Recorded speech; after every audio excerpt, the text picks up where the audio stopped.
एक ऐसी दुनिया जहां विज्ञान और जादू का मेल है, जहां अल्केमी से पत्थर को सोना बनाया जा सकता है। लेकिन एक कड़वा सच ये भी है, किसी चीज को पाने के लिए कुछ खोना जरूरी होता है। और जब दो भाइयों ने अपनी माँ को वापस लाने की कोशिश की, तब शुरू हुआ दर्द, बलिदान और रिडेम्पशन का वो सफर जिसने उन्हें बना दिया फुल मेटल अल्केमिस्ट। कहानी की शुरुआत होती है रेसमोल नाम के एक छोटे से गांव से। यह गांव कोई आम गांव नहीं था, बल्कि यहाँ के लोग सदियों से एक रहस्यमयी विद्या का इस्तेमाल करते आ रहे थे, जिसका नाम था अल्केमी। इस विद्या की मदद से लोग लोहे जैसी धातुओं को पिघलाकर सोना तक बना लेते थे। कुछ लोग तो इससे भी एक कदम आगे निकल चुके थे। वे इस विद्या का इस्तेमाल मरे हुए लोगों को वापस जिंदा करने के लिए करने लगे थे। मगर ये कोई बच्चों का खेल नहीं था। अल्केमी एक बेहद जटिल और खतरनाक तकनीक थी। लोगों के बीच ये अफवाह फैली हुई थी कि अगर इस विद्या का जरा सा भी गलत इस्तेमाल हुआ तो नतीजे तबाही ला सकते हैं। अब कहानी में आते हैं दो मासूम भाई, एडवर्ड और अल्फोंस। ये दोनों बचपन से ही अल्केमी सीखने की कोशिश कर रहे थे। उन्हें इस विद्या से एक अजीब सा लगाव था। वे अक्सर गांव की लाइब्रेरी से किताबें लाते और खुद से एक्सपेरिमेंट किया करते।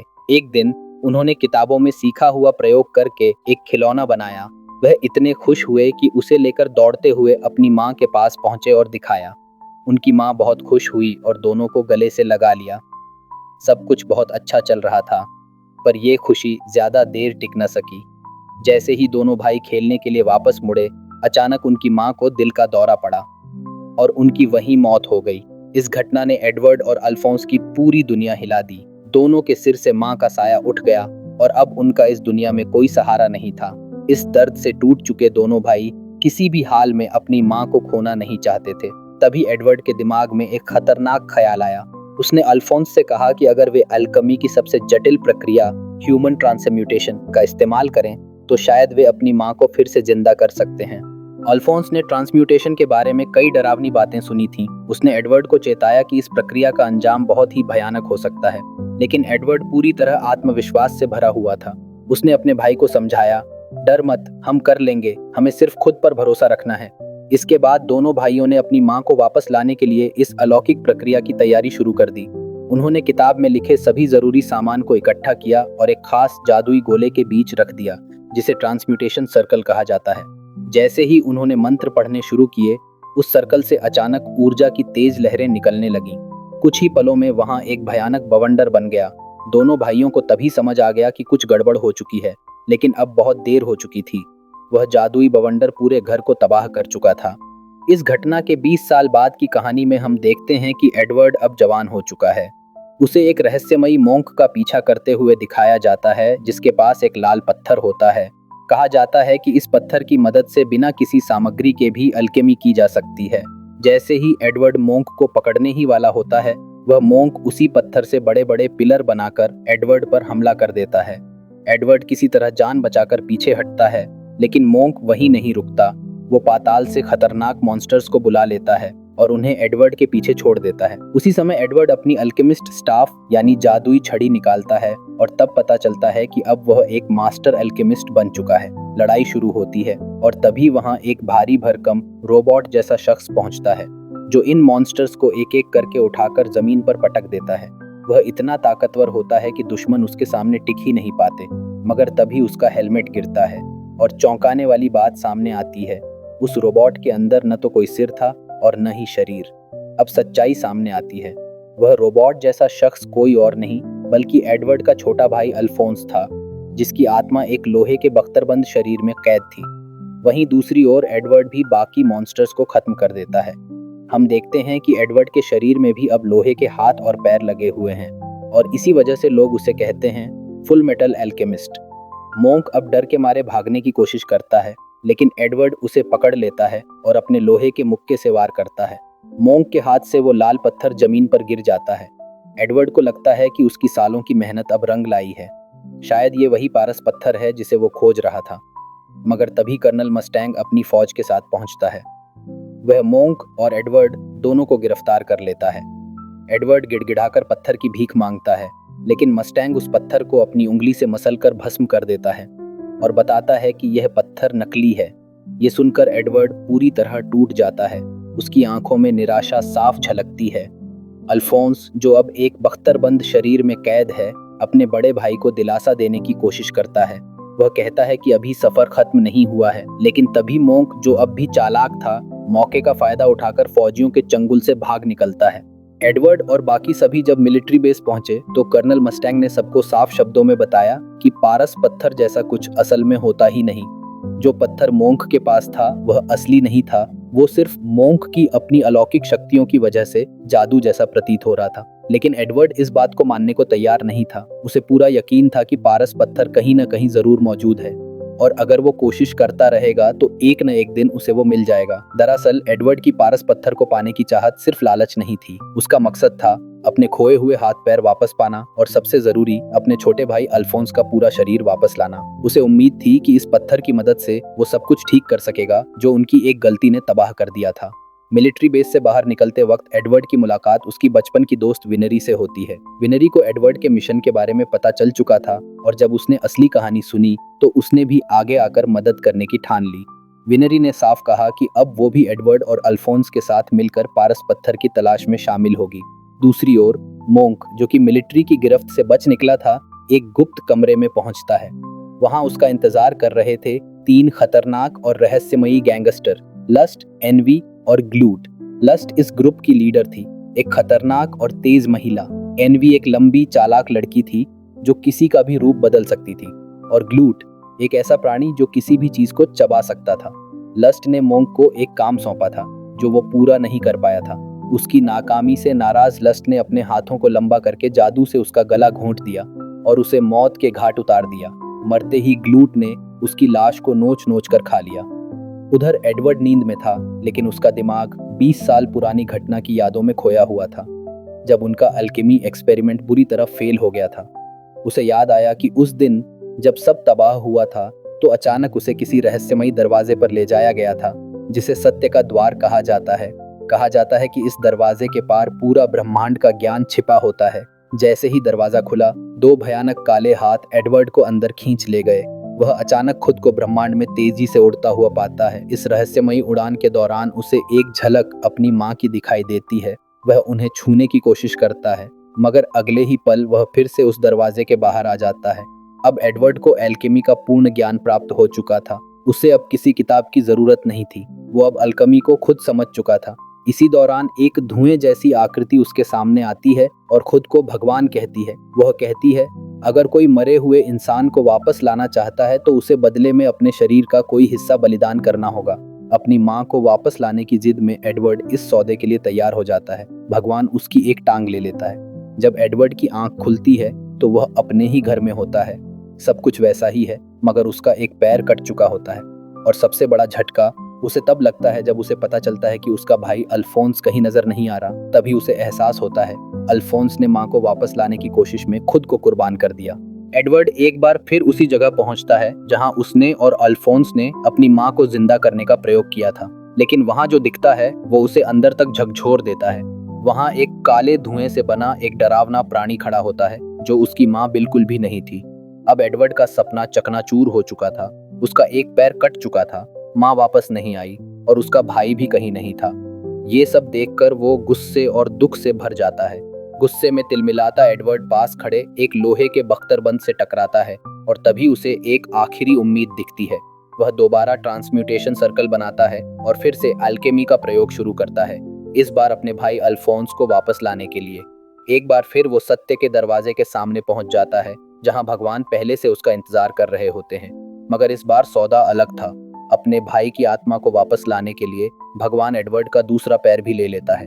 जब एडवर्ड होश में आता है तो वह खुद को बेड पर लेटा हुआ पाता है। उसके दोनों पैर अब कट चुके थे, मगर उसकी आंखों में हल्की सी उम्मीद की झलक होती है, क्योंकि उसके सामने उसका भाई अल्फोंस खड़ा था। हालांकि अब अल्फोंस का असली शरीर नहीं था, वह एक लोहे के रोबोट जैसे बख्तरबंद शरीर में बंधा हुआ था, लेकिन कम से कम वह जिंदा था। अब कहानी एक नई दिशा लेती है। कर्नल मस्टैंग एडवर्ड, अल्फोंस और विनरी को लेकर एक रहस्यमयी अल्केमिस्ट टक्कर के पास जाता है। उम्मीद थी कि टक्कर उन्हें पारस पत्थर के बारे में कुछ जानकारी दे सकेगा। टक्कर एक अजीब किस्म का वैज्ञानिक था जिसने कई जानवरों को जोड़कर नए तरह के जीव बनाए थे। वह उन्हें अपना खास आविष्कार बताता है। बातचीत के दौरान टक्कर बताता है कि वह पहले एक सरकारी अल्केमिस्ट था जो सरकार के लिए काम करता था, लेकिन उसके प्रयोगों को असफल कहकर उसे नौकरी से निकाल दिया गया। अब वह जी जान लगाकर नए प्रयोगों में लगा हुआ है ताकि एक बार फिर सरकार में अपनी जगह बना सके। बाद में एडवर्ड टकर को अपनी पूरी कहानी बताता है कि वह कैसे अपने भाई को वापस लाया और अब किसी भी कीमत पर पारस पत्थर को पाना चाहता है। टक्कर उसे कहता है कि भले ही वह नहीं जानता कि पत्थर कहाँ मिलेगा, लेकिन एडवर्ड की मदद करने में वह पूरा सहयोग देगा। एडवर्ड और विनरी एक ट्रेन में बैठकर दूसरे शहर की ओर रवाना होते हैं। उनका मकसद था डॉक्टर मार्को से मिलना, जो शायद पारस पत्थर के रहस्य को जानता था। लेकिन जैसे ही वे उसके घर पहुंचे, मार्को को लगा कि वे कोई दुश्मन है। डर के मारे उसने एडवर्ड और विनरी पर गोलियां चला दी। खुद को बचाते हुए एडवर्ड ने गलती से मार्को को बेहोश कर दिया। जब मार्को को होश आया तो उसने चेतावनी दी, पारस पत्थर के पीछे मत भागो, यह खतरे से भरा रास्ता है। लेकिन तभी उसे किसी नकारात्मक ऊर्जा का एहसास हुआ। उसने तुरंत खिड़की की ओर गोली चलाई और तभी एक चौंकाने वाला सच सामने आया। लस्ट, जो एक खतरनाक गैंगस्टर थी, काफी देर से वहां छिपकर सब कुछ सुन रही थी। लस्ट धीरे धीरे उन सब की ओर बढ़ने लगी। मार्को ने उस पर गोलियां चलाईं, लेकिन उस पर कोई असर नहीं हुआ। फिर उसने अपने लंबे नुकीले पंजों से सबको दीवार से चिपका दिया और मार्को के सीने में वार कर उसे मौत के घाट उतार दिया। मरते वक्त मार्को ने एडवर्ड को आखिरी बार बताया, अगर तुम सच्चाई जानना चाहते हो तो लेबोरेटरी 5 जाओ, वहीं सब जवाब मिलेंगे। इसके बाद एडवर्ड सीधा शॉ टकर के घर पहुंचा। वहां उसने देखा कि टकर ने एक इंसान और एक कुत्ते को मिलाकर एक अजीब प्राणी बना दिया था। और फिर टकर ने जो कहा वो दिल दहला देने वाला था। उसने ये प्रयोग अपनी ही बेटी और पालतू कुत्ते पर किया था। पहले के एक्सपेरिमेंट्स में उसने अपनी पत्नी के शरीर का इस्तेमाल किया था। ये सुनते ही एडवर्ड का खून खौल उठा। उसने टक्कर को बुरी तरह पीटना शुरू कर दिया। वो उसे मार ही डालता, लेकिन तभी अल्फोंस वहां आकर उसे रोक लेता है। टक्कर को उसकी घिनौनी हरकत के लिए गिरफ्तार कर लिया गया। एडवर्ड ने हफ्तों तक किताबों में लेबोरेटरी 5 के बारे में खोजबीन की, मगर कुछ हाथ नहीं लगा। तभी एक शाम एक मिलिट्री जनरल लाइब्रेरी में आया और एडवर्ड को बताया कि लैब 5 असल में मिलिट्री का एक पुराना स्टोर रूम है, जिसका अब कोई इस्तेमाल नहीं करता। यह सुनते ही एडवर्ड अपनी टीम को लेकर तुरंत वहां पहुंचता है। दूसरी तरफ मिलिट्री कैप्टन भी लैब 5 के बारे में गहराई से जांच कर रहा था। उसे पता चला कि यह जगह दरअसल एक विशाल ट्रांसम्यूटेशन सर्कल है, जहां पर बड़े पैमाने पर जादू हो रहा है। वह यह बात अपने सीनियर को बताने ही वाला था कि लस्ट ने उसे रोक दिया। वह जैसे तैसे बचकर भागा और जनरल को कॉल करने की कोशिश की, लेकिन तभी एनवी, जो कर्नल मस्टैंग का भेस लेकर आई थी, ने उस कैप्टन को मार डाला। इसका मकसद था मस्टैंग को फंसाना। एनवी की चाल काम कर गई। कुछ लोगों ने मस्टैंग को हत्या की जगह पर देखा और पुलिस को खबर कर दी। उधर टक्कर जेल से भाग चुका था और एडवर्ड और उसकी टीम को भी गिरफ्तार कर लिया गया, क्योंकि वे अक्सर कर्नल मस्टैंग के साथ देखे जाते थे। उन्हें एक कमरे में बंद कर दिया गया, लेकिन एडवर्ड ने चालाकी से सबको लेकर वहां से भाग निकला। एडवर्ड और उसकी टीम एक चुराई गई गाड़ी में लैब 5 पहुंचे। वहां उन्होंने देखा कि कर्नल मस्टैंग और एक लेफ्टिनेंट के बीच जबरदस्त लड़ाई हो रही थी। अचानक मस्टैंग ने चुटकी बजाई और लेफ्टिनेंट के शरीर में आग लग गई। सबको लगा मस्टैंग पागल हो गया है, लेकिन तभी सच्चाई सामने आई। जलता हुआ शरीर लेफ्टिनेंट का नहीं बल्कि एनवी थी, जो उसका रूप धारण किए हुए थी। कर्नल मस्टैंग और उसकी टीम लैब 5 में लड़ ही रहे थे कि लस्ट और उसके साथी गुंडे वहां आ धमके। लस्ट ने मस्टैंग के पेट में चाकू घोंप दिया, जिससे वह बुरी तरह घायल हो गया। इस हमले के बाद लस्ट वहां से भाग निकली। एडवर्ड ने उसका पीछा किया और एक सुनसान कमरे में पहुंच गया। वहां एक बड़ा जादुई गोला बना हुआ था, लेकिन इससे पहले कि वह कुछ समझ पाता, साइंटिस्ट टकर उसके सामने आ गया। टकर ने अपनी जेब से एक पारस पत्थर निकाला और खुलासा किया कि इस जगह पर हजारों पत्थर बनाए जाते हैं। असल में ये सब मिलिट्री के सीक्रेट ऑपरेशन का हिस्सा था। टक्कर ने बताया कि मरे हुए इंसानों को जिंदा करने के लिए कुर्बानी देना जरूरी है, और इसलिए कई बड़े आर्मी अफसर कैदियों की बलि देकर अपने प्रियजनों को वापस ला रहे थे। यह सुनते ही एडवर्ड हैरान रह गया, मगर इससे पहले कि टक्कर और कुछ बता पाता, लस्ट वहां पहुंची और उसे मार डाला, क्योंकि उसने एक बड़ा राज उजागर कर दिया था। तभी एक चौंकाने वाला सच सामने आया। लस्ट कोई इंसान नहीं, बल्कि जादू से बनाई गई एक सुपरनैचुरल क्रिएचर थी। इसी वजह से वह इतनी ताकतवर थी। अब असली मास्टरमाइंड जनरल वहां आता है। वह बताता है कि उसका असली मकसद है सुपरनैचुरल इंसानों की एक फौज तैयार करना, और लस्ट उसमें सबसे ताकतवर थी। उसने कमरे की बत्तियां जलाईं और एडवर्ड ने देखा कि छत पर हजारों मरे हुए रोबोट्स लटक रहे थे। जनरल ने जैसे ही उनके सीने में पारस पत्थर लगाए, वे एक एक करके जिंदा होने लगे। जनरल अपने बनाए हुए रोबोट्स को जिंदा होते देख बहुत खुश हो गया मगर जैसे ही वह करीब पहुंचा, सभी रोबोट्स ने उसे घेर लिया और नोच नोच कर खा गए। उसी वक्त कर्नल मस्टैंग, अल्फोंस और विनरी बाकी जनरल्स के साथ कमरे में पहुंचे। अब सब मिलकर रोबोट्स से लड़ने लगे। रोबोट्स की संख्या बहुत ज्यादा थी। सबको लगा कि आज उनकी मौत पक्की है। मगर तभी कर्नल मस्टैंग ने कहा कि रोबोट्स को हराने के लिए उनके सिर आपस में टकराने होंगे। योजना काम करने लगी, मगर फिर भी रोबोट्स खत्म नहीं हो रहे थे। एडवर्ड और बाकी लोग चालाकी से बाहर निकलने लगे। तभी उनका सामना लस्ट और उसके साथियों से हुआ। हालांकि मस्टैंग बुरी तरह घायल था, लेकिन उसने अपनी पूरी ताकत इकट्ठी कर एक भीषण आग निकाली, जिसमें एनवी जलकर राख हो गई। इसके बाद मस्टैंग ने लस्ट पर हमला किया, लेकिन वह बार बार जिंदा हो जाती थी। कर्नल और एडवर्ड हैरान रह गए। तभी लस्ट ने खुद ही बताया कि उसकी छाती में पारस पत्थर है और उसी से उसकी शक्ति आती है। ये बताना ही उसकी सबसे बड़ी गलती साबित हुई। एडवर्ड, अल्फोंस और मस्टैंग तीनों ने मिलकर एक साथ हमला किया। कर्नल मस्टैंग ने अपनी जान जोखिम में डालकर उसकी छाती से पत्थर निकाल लिया, जिससे लस्ट की तुरंत मौत हो गई। यह सब देख ग्लूट डर के मारे भाग निकला। लड़ाई के बाद कर्नल मस्टैंग ने वो पारस पत्थर एडवर्ड को दे दिया, ताकि वह अपने भाई अल्फोंस को उसका असली शरीर लौटा सके। एडवर्ड ने अलकमी शुरू की और एक बार फिर सच के दरवाजे पर पहुंच गया। वहां अल्फोंस अपने असली शरीर में खड़ा था। अब बस एक काम बाकी था, पत्थर भगवान को देना, ताकि अल्फोंस फिर से जिंदा हो सके। मगर ऐन वक्त पर एडवर्ड रुक गया। अब वह अपने फायदे के लिए उस पत्थर का इस्तेमाल नहीं करना चाहता था। उसे समझ आ गया था कि इस पत्थर के लिए कितनी जानें ली गई हैं। वह असलियत में लौट आया और अपने भाई से माफी मांगी। अल्फोंस ने उसे माफ कर दिया और कहा, अब मैं भी इस जादू से दूर रहना चाहता हूँ। अलकमी ने हमारी जिंदगी में सिर्फ बर्बादी ही दी है। आखिरकार एडवर्ड और उसके साथियों ने एक नया सूरज उगते देखा। वे खुश थे कि उन्होंने धरती को एक और तबाही से बचा लिया। अब उनके पास भले ही सब कुछ न था, लेकिन एक नई जिंदगी और सच्ची शांति जरूर थी।